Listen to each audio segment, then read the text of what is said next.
پہاڑی زبان میں اپڈیٹ سنیے۔ مقبوضہ جموں کشمیر وچ بھارتی سامراج اور مودی حکومت سن فوجی قوت کا بے دریغ استعمال کیتا ہے اور مظلوم کشمیریاں دی حق دی آواز کو دبانے دے واسطے 11 لاکھ تو زیادہ فوجی رکھ کے ادھر انتخاب دا ڈرامہ رچایا جا رہا ہے، جبکہ بھارتی مظالم دے نتیجے وچ اس وقت تک پچھلے 77 سالاں دے 6 لاکھ سے زیادہ کشمیریاں کو شہید کیا گیا ہے، لاکھاں کشمیریاں کو زخمی اور ہزاراں کو معذور بنا دیتا گیا ہے، لاکھاں بچے یتیم کیتے گئے ہیں اور یہ افسوسناک سرکاری دہشت گردی اس وقت بھی جاری ہے۔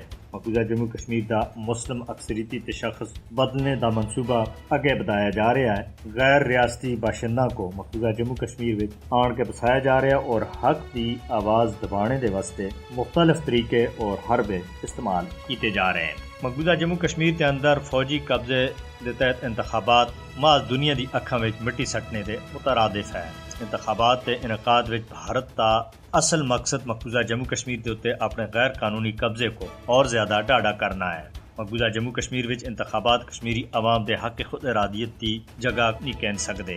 سینئر حریت رہنما میر واحد عمر فاروق کا آخنا ہے کہ بلدیاتی انتخابات اقوام متحدہ کی طرف سے منظور کیتیاں گئیاں قرارداداں اور رائے شماری کی جگہ نہیں کہہ سکتے۔ بھارت بین الاقوامی برادری کو دھوکہ دینے دے واسطے مقبوضہ جموں کشمیر وچ اکثر انتخابی ڈرامے رچاندا ہے۔